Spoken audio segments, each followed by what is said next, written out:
1 Coríntios capítulo 7, versos dos 17 ao 24.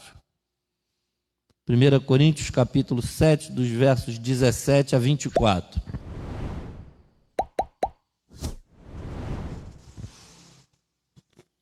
Que Deus abençoe. Eu queria apenas pedir, se você pudesse colocar de pé, para nós lermos esse texto sagrado, orarmos e você vai ficar à vontade, descansando um bom tempo aí, ouvindo a palavra do Senhor.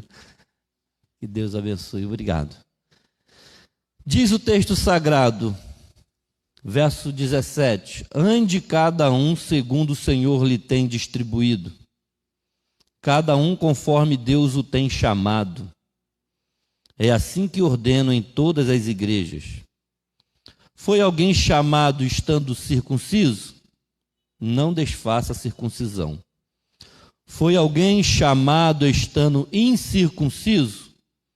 Não se faça circuncidar. A circuncisão em si não é nada. A incircuncisão também não é nada é.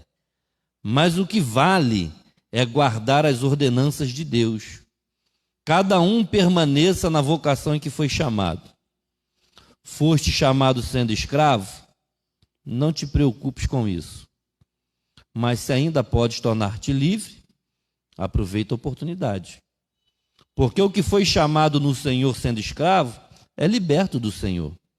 Semelhantemente, o que foi chamado sendo livre é escravo de Cristo. Por preço fostes comprado, não vos torneis escravos de homens.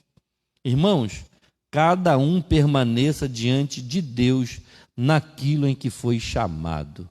Pai, no nome de Jesus, nós oramos nessa noite e invocamos o Teu nome aqui nesse lugar, consagrado e separado para o serviço do Senhor.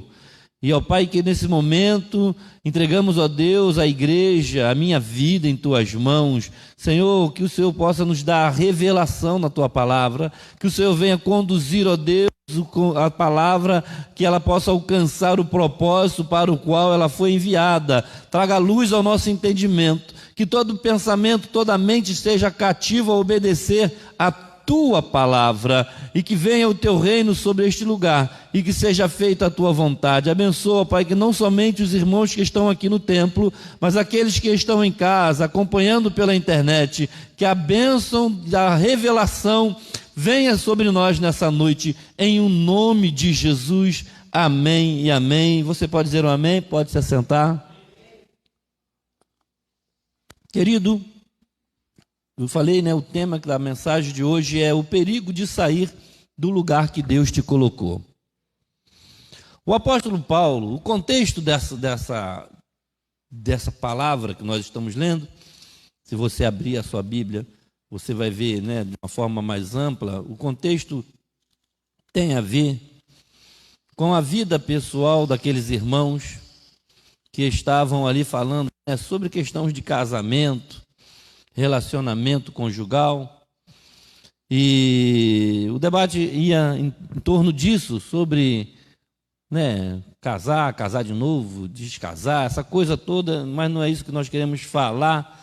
Mas aí eu peguei esse texto no versículo de número 17, quando ele sai um pouco do assunto do casamento, que ele está falando de posição, a forma como você vem para o reino de Deus, a forma como Deus te chama, Deus te coloca.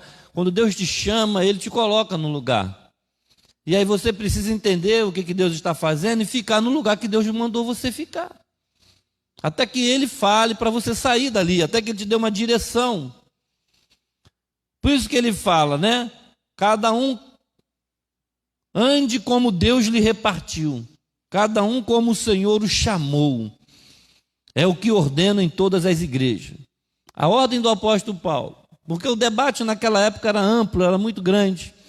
Debate ideológico, filosofias, pensamentos de homens entrando na igreja, pregando as suas ideias, tentando impor sobre as pessoas as suas culturas, os seus pensamentos, as suas ideologias. Não é muito diferente do que nós estamos vivendo hoje. Quando a gente fala de liberdade, quando a gente fala de oportunidade de ser livre, você vê que tem um dado momento aqui, ele fala exatamente sobre isso. Olha, no verso 22, porque verso 21 foste chamado sendo servo, não te dê cuidado, ou seja, não se preocupe. E se ainda pode ser livre, aproveita a ocasião. Aqui é literalmente, tinha pessoas na igreja que literalmente eram escravos, crente, escravo de descrente. A igreja, ela tinha essa configuração, vamos dizer assim, porque tinha a ver com a cultura, né? Tinha a ver com uma série de fatores que estavam relacionados à política do tempo, da época. Tinha ricos que tinham escravos. E esses homens, quando aceitavam Jesus, o que eles iam fazer com seus escravos? Paulo está dizendo, se você foi chamado sendo escravo, continua sendo escravo. Mas você é livre do Senhor. Você foi chamado livre, então, mas não se esqueça que você é escravo do Senhor. Então, queridos, e ele fala, se você puder ser livre, seja livre, porque o Senhor nos chamou para a liberdade. Por isso que nós precisamos entender isso e orar para que a gente tenha esse ambiente de paz e de liberdade, para que a gente possa fazer a obra de Deus. Então, querido, mas o que isso tem a ver, pastor, comigo? O melhor lugar nesta terra, querido, é o centro da vontade de Deus. Na quinta-feira eu comecei a falar um pouco sobre isso, né? Na carta de Paulo aos Gálatas, no capítulo número 3, quando ele começa a falar sobre Abraão. E Abraão é essa primeira pessoa que, num dado momento, o crente Abraão, ele sai da posição que Deus colocou ele. E a gente vai falar sobre isso, o perigo de você sair do lugar que Deus te colocou. E a gente vai falar de alguns crentes que saíram da posição e tiveram prejuízo. Nós, como crentes, precisamos entender isso. Nós fomos chamados pelo Senhor. Qual é a posição que Deus te colocou? Você já entendeu isso? O propósito de Deus para a sua vida? A gente fala muito sobre propósito na igreja, que uma vida sem propósito não faz sentido. E para a gente cumprir o propósito de Deus na nossa vida, a gente tem que saber pelo menos quais são os propósitos dele. Né? Tem propósito pessoal para cada um, e tem aquele propósito universal que é para a igreja, que todos nós temos que cumprir esses propósitos. Então, querido, o melhor lugar nesta terra não é morar na zona sul do Rio, não é morar, sabe, no interior, né, do sul. Melhor lugar de se viver, morar, sabe, talvez nos Estados Unidos ou na Europa. O melhor lugar para você viver é no centro da vontade de Deus. Se a gente entender isso, a gente não vai se preocupar com o nosso bairro, com a nossa rua, com as coisas que nos cercam. Porque, querido, quando decidimos, mediante as nossas decisões pessoais, quando nós decidimos andar por outros caminhos que não foram preparados pelo Pai, as consequências são nefastas, são difíceis, são dolorosas. E eu comecei a falar na quinta-feira sobre Abraão. Veja comigo Gênesis capítulo 12, versos 10 a 13. Abraão desceu ao Egito e não foi bem sucedido. Deus chama Abraão, faz uma promessa para ele. Todos aqui conhecem a promessa de Abraão, nosso pai na fé. Porque todos que são da fé são filhos de Abraão. Porque ele disse, né, em ti serão benditas todas as famílias da terra. E o pai Abraão, Gênesis capítulo 12, verso 10, diz o texto sagrado que havia fome naquela terra. Desceu, pois, Abraão ao Egito para aí ficar, porquanto era grande a fome na terra. Quando se aproximava do Egito, quase ao entrar, disse a Sarai, sua mulher: ora, bem sei que és mulher formosa à vista. E será que quando os egípcios te virem, dirão: esta é sua mulher, e matar-me-ão a mim, e a ti guardarão em vida. Dize, peço-te, que és minha irmã, para que me vá bem por tua causa, e que viva a minha alma por amor de ti. Veja que Abraão desceu ao Egito sem a direção de Deus. Ele sai do meio da sua terra e começa a sua peregrinação. E ele começa a tomar posse, porque o Senhor fala: olha, aonde você pisar, a planta dos seus pés eu te darei por herança. Olha lá no horizonte, está vendo? Aonde você vê, tudo isso que essa terra eu te darei. Então ele precisava caminhar, ele precisava possuir a terra, porque o Senhor falou para ele que aonde ele colocasse a planta do pé dele, o Senhor ia dar para ele. E ele já estava tomando posse da bênção, ele já estava vencendo, já tinha chegado e ele precisava só viver ali, confiando na provisão de Deus. Ele já estava no lugar que Deus mandou ele ficar. Ele não tinha nada que sair dali. Ele não creu que, naquele momento, o pai da fé, ele olhou para a circunstância, diz o texto sagrado que houve fome, houve uma crise, né? As coisas não iam bem. Não sei se era o tempo, a estação, a produção, né? A economia da família de Abraão. As coisas não estavam indo bem, os recursos faltavam, teve fome na terra. Querido, o que vai te tirar da posição que Deus te colocou? A dificuldade? O problema? E olha, nós estamos falando do crente Abraão, que lá na galeria dos heróis da fé, em Hebreus capítulo 11, começa falando dele.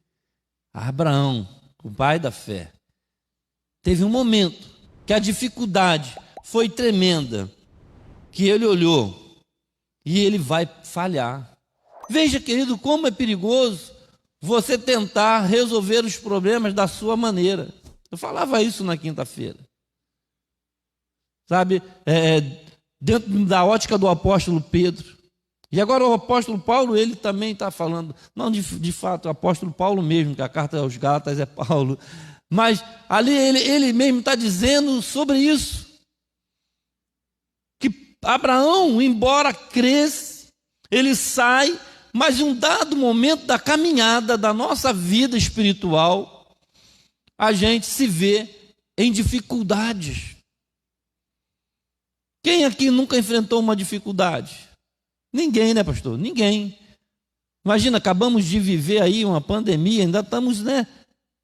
Diz os especialistas que ainda não acabou, né? Está aí, né? A assombração ainda está aí, assombrando muitas pessoas. Às vezes, quando você vê gente sozinho dentro do carro de máscara, né? Então, assim, meu Deus do céu, o cara está sozinho de máscara dentro do carro. Está assombrado mesmo. Então, veja bem. Por que, querido? É o medo, é o pavor, é o terror de achar que vai dar tudo errado na vida dele. Então, eu preciso resolver da minha maneira. Veja que mais uma vez Abraão, ele vai para o Egito, ele já estava na terra que Deus prometeu, ele só precisava permanecer ali, peregrinar ali, caminhar ali, andar ali. Talvez ele estava cansado, já andei muito, já sou dono de muita coisa, agora eu preciso resolver meu problema. Está tendo fome, aonde que tem, né, alimento, aonde que tem provisão? Será que Abraão esqueceu da provisão de Deus? Eu vou sair daqui e vou lá no Egito. O Egito representa o mundo. O Egito representa tudo de ruim que pode acontecer na nossa vida. O homem de Deus, primeira decisão dele, mentir. Veja bem, querido, eu falava isso na quinta-feira. Nós temos que lutar, nós temos que trabalhar, nós temos que buscar a subsistência da nossa família. E Deus, Ele é o nosso provedor. Mas isso não justifica os fins, não justifica os meios. Abraão estava com um problema socioeconômico. Para ele, para a família dele, para toda aquela gente que andava com ele. Ele não andava sozinho. Ele tinha escravos, ele tinha pessoas que serviam a ele, pastores do gado dele. E de repente ele, como líder, ele falou: olha, eu vou ter que dar um jeito, porque as pessoas vão morrer de fome, eu tenho que me virar. Mas aí ele decide sair da onde Deus colocou ele e vai para o Egito. E lá ele mente, e lá ele corre riscos. terríveis de fazer coisas erradas para resolver o problema dele. A questão é essa, querido. Quando a gente tenta resolver os problemas da nossa maneira, a gente acaba saindo da posição que Deus nos colocou. E aí você corre um sério risco de pecar, de cometer erros. E ali ele foi repreendido por causa daquela mentira. Veja capítulo 14, o versos 14 ao 19, né? Nós não lemos. 1 Coríntios 14. Não, eu estou lendo Gênesis, né? Eu mudei aqui. Gênesis 10. Gênesis 12, verso 14. Por favor, me ajuda aí. Gênesis 12, verso 14. Diz o texto sagrado que ele foi repreendido por aquele homem. Do 14 ao 19. E aconteceu que, entrando Abraão no Egito, viram os egípcios a mulher, e que era muito formosa, e viram-na os príncipes de Faraó, e gabaram-no diante de Faraó, e foi a mulher tomada para a casa de Faraó, e fez bem a Abraão por amor dela. E ele teve ovelhas, vacas, jumentos, servos, servas, jumentas e camelos. Feriu, porém, o Senhor a Faraó e a sua casa com grandes pragas, por causa de Sarai, mulher de Abrão. Então chamou Faraó a Abrão e disse-lhe: que é isso que me fizeste? Por que não me disseste que ela era tua mulher? Por que disseste: é minha irmã? Por isso a tomei por mulher. Agora, pois, eis aqui tua mulher. Toma e vai-te. Veja bem que coisa feia, né? E Abraão parecia que estava se dando bem, porque diz o texto sagrado que ele recebeu vaca, recebeu camelo, recebeu coisas. Mas o que adiantou? Ele recebeu presente de Faraó, afinal de contas, Faraó falou: tá com uma irmã chique, né? Vou ficar com essa irmã para mim. E deu logo um jeito de agradar o cunhadão. Só que era mentira. Abraão tentou resolver o problema dele, mentindo, sujeitando a mulher dele, Sarai, aquela que seria mãe de multidões, aquela que estava debaixo de uma promessa, aquela que seria a matriarca de Israel, mãe de Isaac. Olha, sabe, às vezes Deus tem algo grande na nossa vida, tem um projeto tremendo na nossa vida, e a gente sai da posição que Deus nos colocou. E acabamos fazendo coisas erradas para resolver o nosso problema. Veja que Abraão recebeu presente, recebeu gado, recebeu vacas, recebeu lá ovelhas, recebeu muita coisa.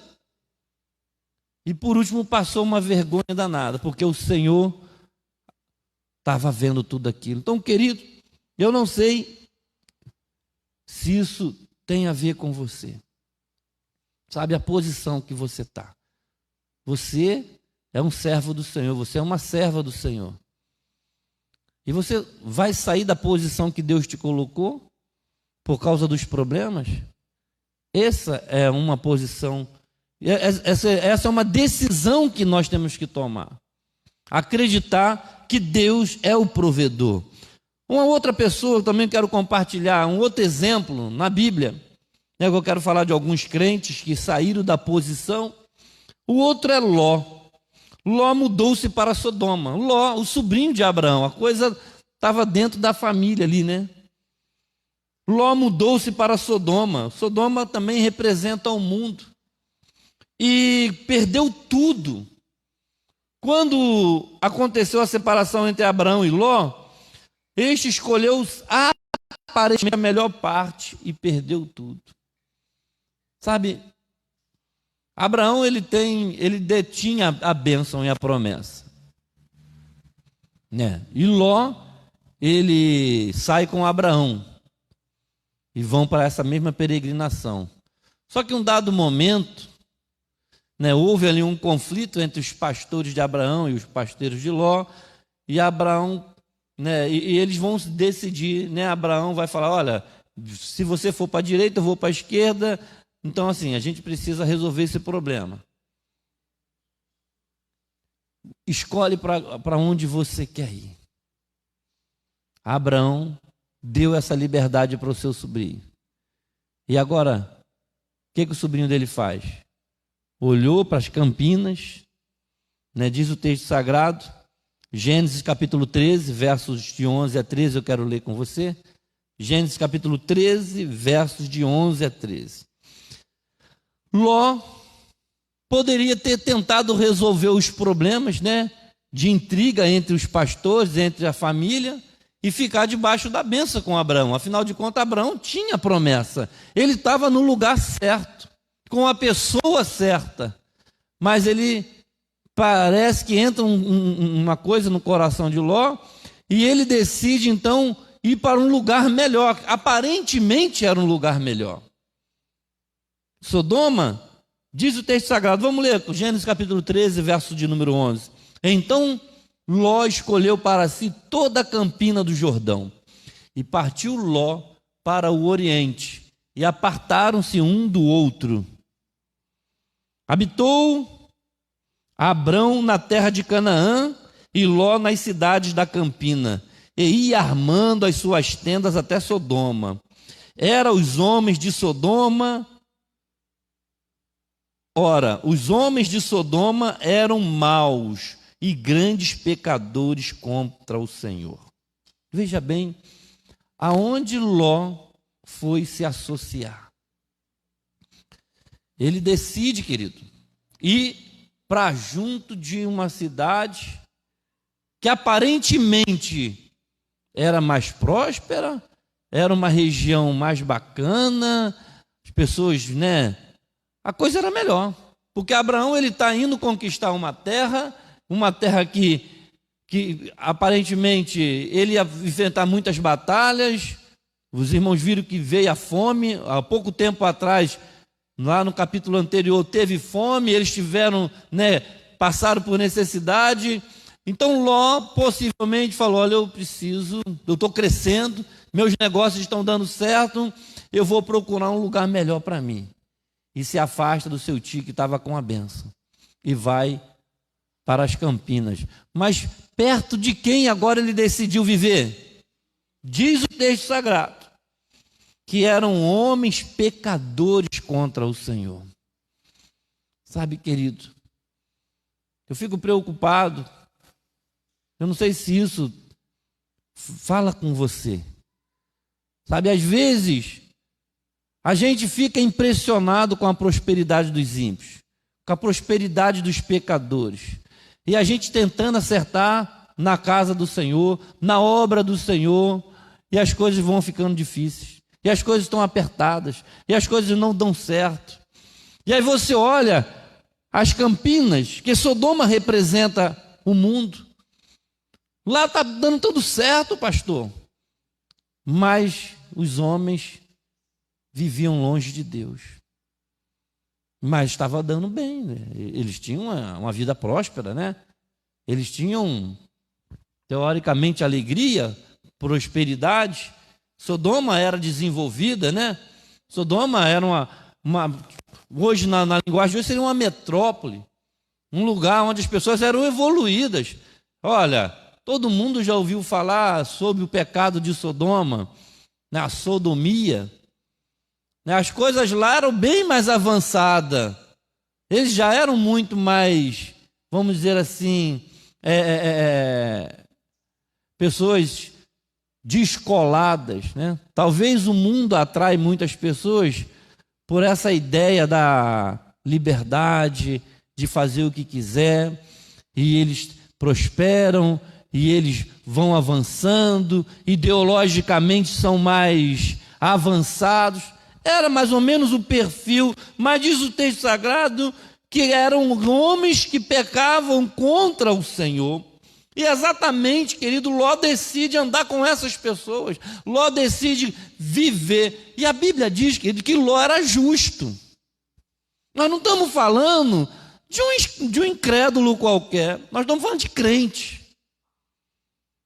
A gente está falando de Ló. Ló era crente, ele andava com o tio dele, que era um homem de Deus, que detinha uma bênção tremenda, que amava a Deus, e Ló foi criado na palavra, Ló foi criado no ensino. Ló era um homem temente a Deus. A Bíblia diz isso. Que Ló era um homem justo, porém ele se alinhou com o mundo e com os seus pecados. E eu não sei se você sabe o fim que deu essa história, né? Ele perdeu tudo, perdeu a mulher dele, que estava tão, sabe, fascinada com aquela cultura, com as coisas que ela tinha que deixar para trás, que quando Deus determinou a Abraão que ia destruir a cidade de Sodoma e Gomorra, mas tinha um justo lá. Quem era o justo que estava lá? Era Ló. Sabe que deu o crente no lugar errado, andando com pessoas erradas. Sabe, você é crente, você teme a Deus, mas de repente você começa a andar com quem não teme a Deus. De repente você começa a ficar no lugar onde você não deveria estar. A família de Ló, querido, você sabe qual foi o final dessa família? Eu queria que você lesse esse capítulo, número 13. A que ponto chegou? Porque a ideologia de Sodoma tinha entrado na casa de Ló. A mulher de Ló ficou pelo caminho. E quando eles vão embora, que eles vão para a montanha, as filhas de Ló têm uma infeliz ideia. As duas, a primogênita e a mais nova, vão embebedar Ló. Ló vai ficar muito chapado, né? Muito doidão. Vai possuir as filhas, porque é a ideia delas. E vai ter os piores inimigos do povo de Deus, que é os moabitas e os amonitas, os descendentes de Ló. Tudo por quê, querido? Porque ele saiu do lugar e foi andar com um povo que não temia o Senhor. A família dele ficou comprometida e trouxe um prejuízo tremendo. Sabe, querido?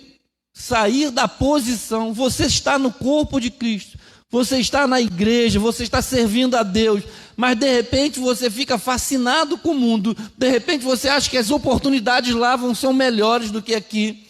Ah, meus amigos que não são crentes são mais felizes, conseguem as coisas mais rápido, fazem negócios, ainda que sejam ilícitos, mas está dando certo, eles estão prosperando, trocam de carro, constroem casas boas, os filhos nas universidades, mas está vivendo no pecado. Não tem compromisso com Deus. Quando a sentença de Deus vier sobre os filhos da desobediência, vai vir, querido. Infelizmente, Ló perdeu tudo. Não adiantou nada, ele teve que fugir, não levou mudança, não levou nada, ainda perdeu a mulher. E depois ainda cometeu incesto com as suas filhas. Sabe, é trágico quando você fica fascinado com o mundo e sai da presença de Deus e se aproxima dos pecadores e anda na roda dos escarnecedores e se mistura com quem não deveria. Uma terceira pessoa, querido, que eu quero compartilhar é o profeta Elias. Gênesis capítulo 19, verso 26. Veja bem que nós estamos falando de homens que amam e temem a Deus. Estamos falando de crentes. Agora o profeta Elias, né? O profeta Elias não era pouco poderoso não, né? Dentro da nossa visão natural, né? Elias fazia cair fogo do céu. Mandava parar de chover e parava de chover. O sol parou, né? Diz que o sol parou. O relógio do tempo parou. O Tiago chega a fazer menção de Elias. Elias era homem como nós. Veja bem que Elias se deitou debaixo do arbusto.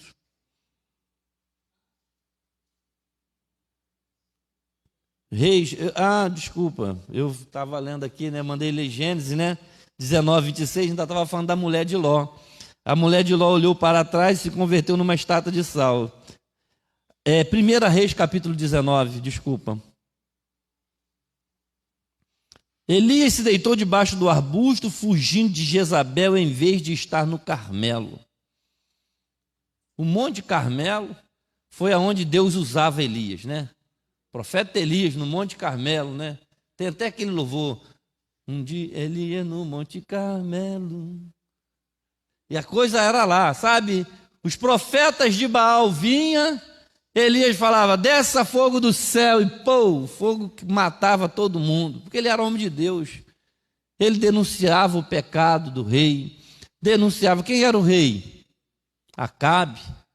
A mulher do rei, Jezabel, coisa terrível, aquele império, homem pecador, mas o Elias estava lá, cheio da unção, cheio da graça, na posição que Deus tinha colocado ele, de profeta, mas de repente, querido, entra uma crise em Elias, e Elias, ao invés de ficar lá no Carmelo, orando, buscando, fazendo a vontade de Deus, ele vai dar uma relaxada. Diz o texto sagrado, 1 Reis capítulo 19, verso 4, ele mesmo, porém, olha, ele mesmo, não foi Deus, foi ele mesmo. É interessante quando você mesmo toma a decisão de sair do lugar que Deus te colocou. Ele, porém, a minha tradução diz que ele mesmo, porém, foi ao deserto, caminho de um dia, e foi sentar-se debaixo de um zimbro, e pediu para si a morte, e disse, já basta desse negócio de ficar lutando pelo Senhor, né? Já basta. Ó Senhor, toma agora a minha vida, pois não sou melhor do que meus pais. Sabe, ele estava vivendo, querido, uma batalha. Deus levantou o profeta para lutar, para denunciar, para enfrentar os problemas. Mas ele se cansou.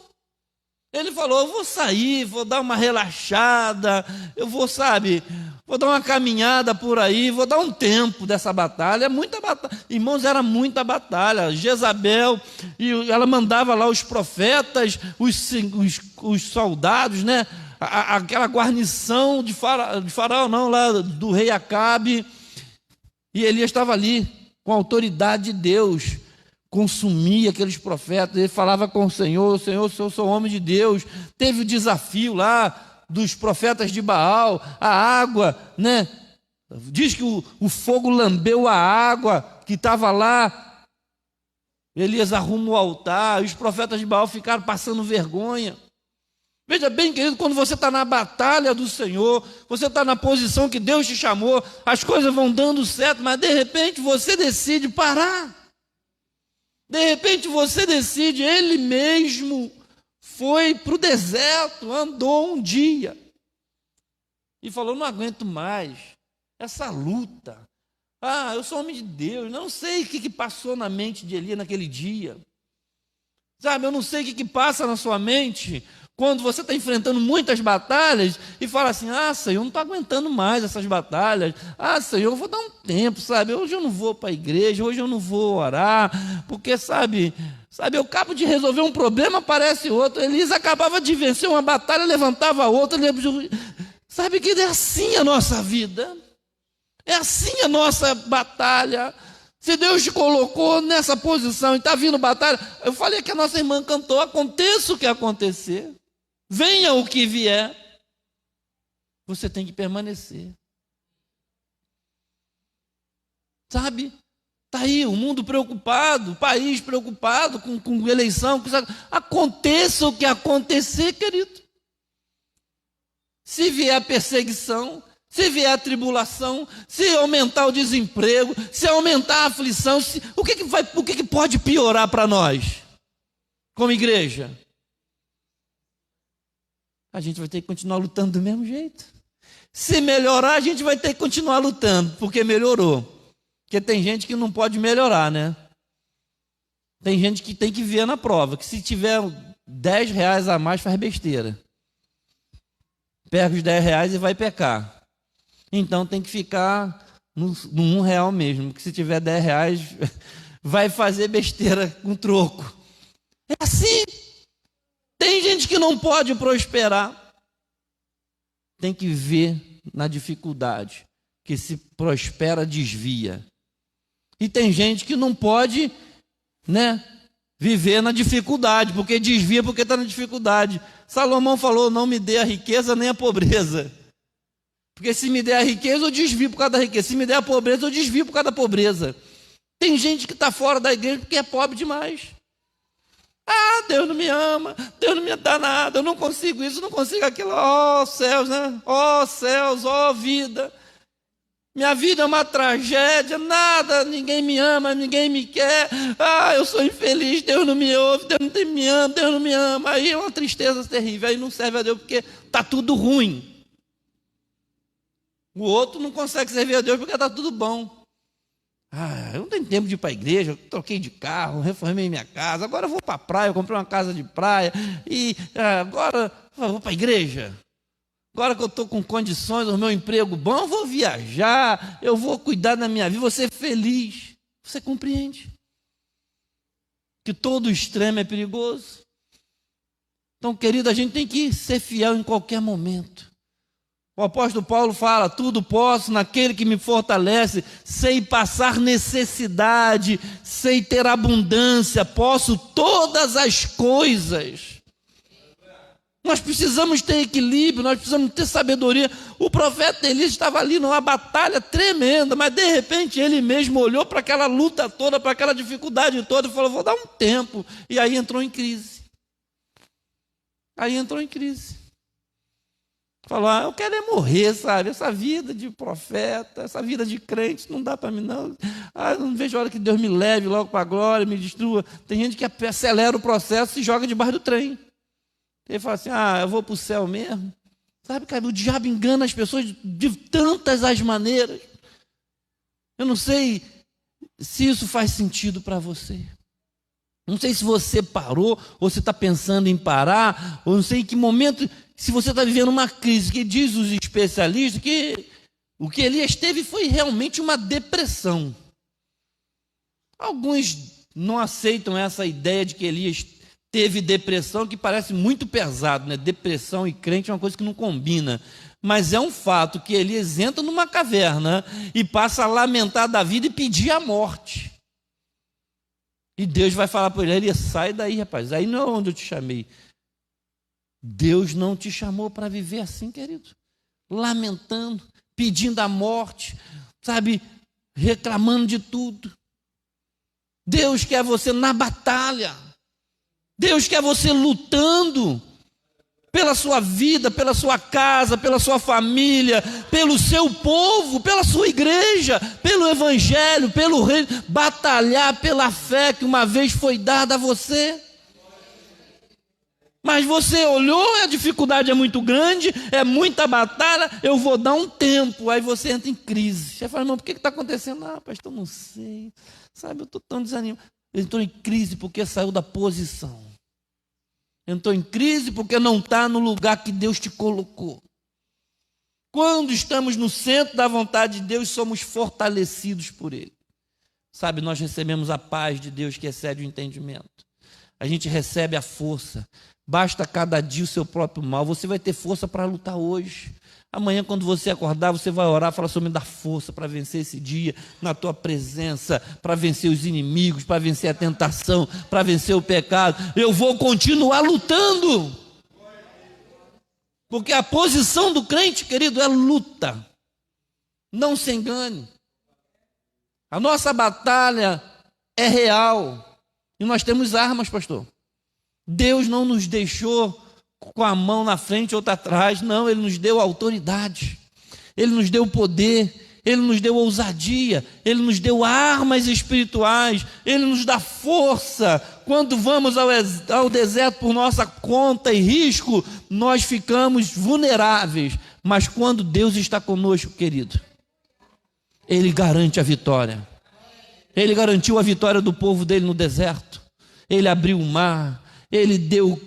Sabe, Ele deu subsistência, Ele deu provisão, Ele deu pão, Ele deu água, Ele deu carne, Ele deu passagem, Ele deu sombra, Ele deu calor, Ele sustentou. Quando Ele te leva para o deserto, Ele te garante a vitória. Diz o texto sagrado que o próprio Senhor Jesus foi conduzido pelo Espírito para o deserto, para ser tentado. Então, se Deus te levar para o deserto, Ele vai te garantir, mas não vai para lá sozinho. Não decide como Elias fez, ele mesmo decidiu ir para o deserto. Eu vou para o deserto.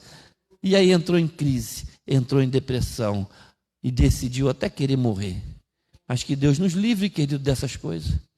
Porque a gente precisa estar no centro da vontade de Deus. Por último, querido, eu quero compartilhar com você o profeta Jonas. Uma história também muito conhecida. Quem era Jonas? Jonas capítulo 2, versos 1 e 2. Então Jonas, do ventre do peixe, orou ao Senhor, seu Deus, e disse: na minha angústia clamei ao Senhor, e ele me respondeu. Do ventre do abismo gritei, e tu me ouviste a voz. O profeta Fujão. Todo mundo, né, conhece a história de Jonas. Jonas era um profeta, querido, era um homem de Deus. Sabe, mas às vezes você vê a missão que Deus te deu e fala: não, essa não. Ah, não, Senhor. Querido, Jonas, ele não quis obedecer a Deus. Afinal de contas, Deus manda ele para uma cidade pregar o evangelho, né? Dizer, né? Na verdade não era pregar o evangelho, era dar uma sentença. Ó, Jonas, vai lá e diz que vai dar ruim para eles. Eu vou destruir a cidade. A sentença para Nínive era de destruição. E o profeta tinha que ir lá e dizer: meu Deus, que coisa terrível. Mas quem eram os ninivitas? Os ninivitas eram um dos piores povos daquela época. Eles eram bárbaros. Eles eram cruéis com os seus inimigos. Eles, sabe, não tratavam os prisioneiros, sabe, com as prisões como nós temos hoje, não. Com comida, com encontro, né? Visita íntima. Sabe, os presos de hoje têm muita regalia, né? Direitos humanos, né? Banho de sol. Não, os presos de Nínive, querido, eles eram arrastados pelas ruas, eles eram amarrados nos cavalos, eram soltos e enxotando os bichos até os bichos morrer. A coisa era terrível. Então Jonas fala assim: meu Deus, eu vou ter que ir lá no meio deles e dizer que Deus vai destruir eles. Ah, eles vão me pegar e vão me sapecar. Ele falou: nossa, eu não vou, tu manda outra, eu não. Sabe que quando Deus manda para um lugar e você fala: eu não vou fazer isso que Deus está me mandando. E a gente sabe o que aconteceu. Jonas foi parar no ventre do peixe, no fundo, né, do abismo. Algumas traduções traz o inferno, né, porque de fato era um lugar terrível, sabe? Mas Jonas se lembrou de Deus. Será que a gente vai ter que ir para o abismo para se lembrar de se arrepender? Será que eu tenho que ir, pastor? O profeta Fujão precisou ser lançado, querido, ao mar. Mar representa mundo, né? Problema, aflição. Jonas foi lançado no mar. O mar representa também, querido, isso. Sabe, às vezes, nós quando saímos da posição, quando não queremos obedecer a Deus, somos lançados na aflição. Somos lançados no abismo. Porque quando Deus que te chama, quando Deus te escolhe, quando Ele te dá uma missão, você não pode fugir. Para onde você vai fugir? Para onde eu fugirei de Deus? A questão é: eu estou no centro da vontade de Deus ou eu estou andando por aí tentando a sorte? A sorte caiu no profeta Jonas, pastor. Quando lançaram o sorte, falou: olha, está dando tudo errado, sabe? Está dando tudo errado na minha família, está dando tudo errado aqui na embarcação. Começa a jogar as coisas fora, porque a revolta, o mal, os problemas, está tudo ruim aqui em casa. E Jonas estava lá, meio dando uma de louco, de João sem braço. Tipo, não é comigo. Mas Deus já tinha visto. Deus sabia que ele estava lá. Falou: enquanto não tirar esse cara daí, vai dar ruim para todo mundo. Sabe, querido, será que as coisas não estão difíceis na minha casa, na minha família, nos meus negócios, por causa de mim, que eu não estou na posição que Deus quer que eu esteja? E enquanto eu não me revelar, e aí fala: olha, ei, você, acorda aí, que negócio, tu não vai falar com o teu Deus, não? Mas como assim falar com Deus se eu estou todo errado? Tudo que Jonas não queria naquela hora era paz com Deus. Sabe quando você sabe que você está errado, e você fala, o pastor fala assim, o irmão fala assim, e Evão, está orando? Não, é assim mesmo. Sabe, quando a gente sabe que a gente está errado, a gente não consegue nem orar. E Jonas estava nessa situação. Jonas, acorda aí, ô dormente. Ô dormente, acorda, vai falar com o seu Deus, a gente está morrendo. O mar vai aqui, a coisa está ruim. Acorda, dormente, vai falar com o teu Deus. Sabe, querido, até quando a gente vai ver as coisas dando tudo errado e a gente não vai falar com Deus? Porque a gente sabe que a gente está errado. Nós sabemos que estamos vivendo no erro, no pecado. Diz o texto sagrado que Jonas tentou se esconder. E não adiantou, enquanto ele não falou com Deus, ele não resolveu o problema dele. Nós lemos aqui o texto, que lá no ventre do peixe, ele resolveu orar. Ele podia ter orado antes, pastor. Sabe o que Deus está dizendo para você? Você pode orar antes de ir para o inferno. Você pode orar antes de ser lançado no mar. Você pode falar com Deus antes de ser, lançado. Antes de ter a sua família destruída, antes de ter os seus negócios destruídos. Você pode orar antes. Mas Jonas orou já lá, quando está tudo ruim. Mas graças a Deus que nos dá vitória, por intermédio do Senhor, que as misericórdias do Senhor são a causa de nós não sermos consumidos. Deus ouviu o clamor de Jonas. Eu não sei se você já está vivendo um abismo na sua vida. Eu não sei se você ainda está no barco e o barco está balançando e o negócio está ruim. Eu quero te dizer, não importa se já está tudo destruído ou se está quase sendo destruído, você ainda pode orar hoje. Eu quero te convidar a ficar de pé nesse momento, para falar com Deus. Veja o que diz o Salmo capítulo 25, versos de 12 a 14. Salmo 25, versos 12. A Bíblia diz que o temor do Senhor é o princípio da sabedoria, querido. Sabe? Qual é o homem que teme ao Senhor? Qual é o homem que teme ao Senhor? É uma pergunta, né? A gente fica pensando, será que eu temo a Deus? Porque o temor do Senhor, todos esses homens aqui tiveram que parar e falar, opa, eu estou fora da posição. Abraão, Ló, Elias.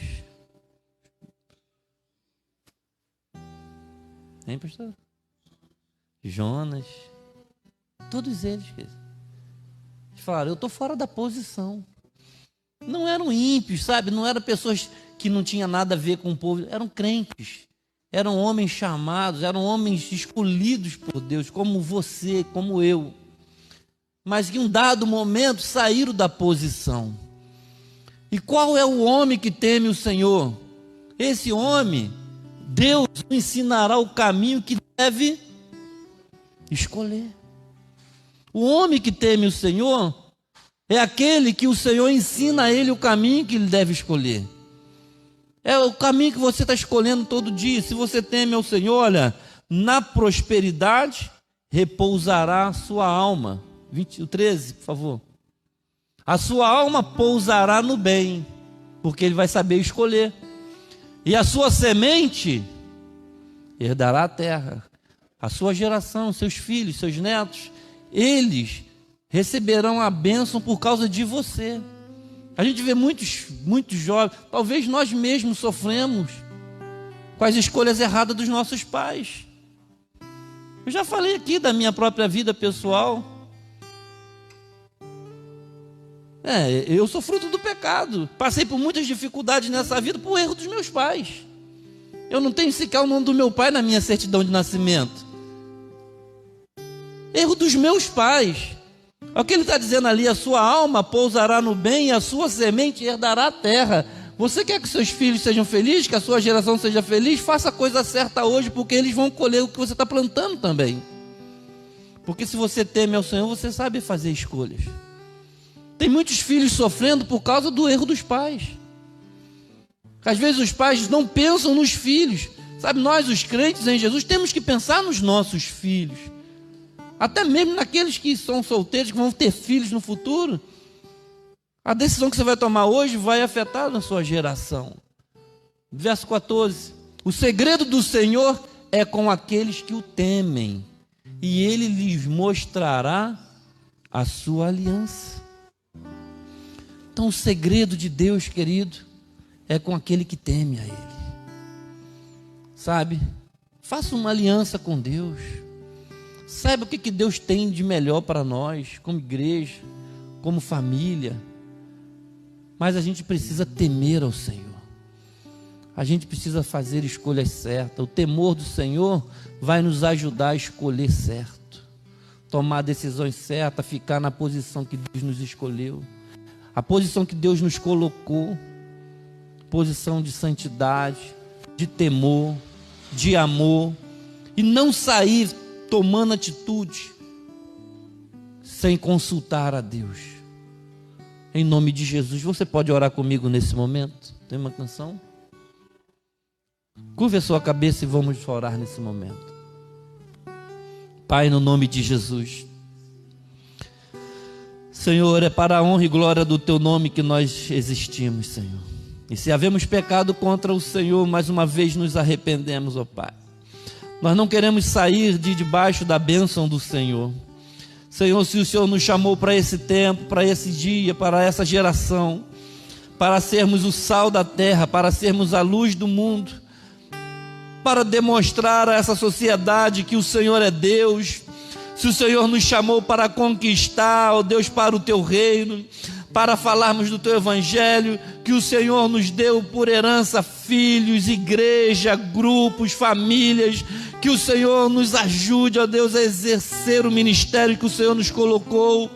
Senhor, o Teu filho, a Tua filha nessa noite que está orando comigo agora, que entendeu, ó Pai querido, que o Senhor chamou ele para ser um povo santo. O Senhor nos escolheu, o Senhor nos elegeu. Mas se havemos pecado, se havemos desviado dos Seus propósitos, temos saído da Tua presença, Senhor, nós nos arrependemos mais uma vez, Senhor, porque nós não queremos errar, nós não queremos que a nossa família sofra por causa das nossas escolhas, nós não queremos que os nossos filhos, que os nossos cônjuges, nós não queremos que os nossos negócios, que a nossa vida seja destruída por causa das nossas escolhas erradas, porque saímos da bênção, saímos da Sua direção, saímos do lugar que o Senhor nos colocou. Pai, em nome de Jesus, fala com a Tua igreja. Espírito Santo, Tu que sondas o coração, que, ó Pai, que a Tua palavra encontre morada no nosso coração. E ensina-nos, ó Senhor, a andar nos Seus caminhos. Senhor, que possamos ter intimidade com o Senhor. Porque diz a Tua palavra que a intimidade está com aquele que teme ao Senhor. Senhor, que o temor do Senhor seja sobre nós nessa noite. Que possamos ir para as nossas casas pensando: será que eu temo a Deus? Será que eu estou no lugar certo? Será que eu estou fazendo a coisa certa?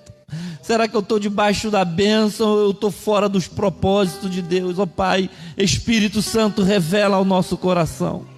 Revela ao Teu povo nessa noite, aquele que está aqui no templo, aquele que está em casa.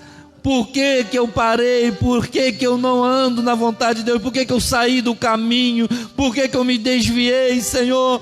Que eu possa me arrepender, que eu possa me voltar ao primeiro amor, que eu possa voltar a fazer a Tua vontade, estar no centro da Sua vontade.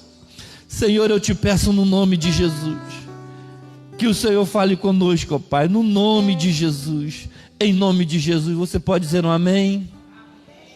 Que Deus te abençoe nessa semana, que você entenda que Deus tem um lugar para você, e você precisa estar no centro da vontade de Deus. O melhor lugar na vida para se viver é no centro da vontade de Deus. Para isso você precisa temer ao Senhor. porque o Senhor vai te revelar qual é a vontade dele. Amém? Que Deus te abençoe no nome de Jesus. Tenha uma semana de paz, de bênção e de vitória. Que o grande amor de Deus, o nosso Pai, e que a graça salvadora do nosso amado, o nosso Senhor Jesus Cristo, e a comunhão do Espírito Santo de Deus seja derramada sobre nós. Se você está feliz, levante a sua mão e diga junto comigo: amém. Que Deus te abençoe e vá em paz em nome de Jesus.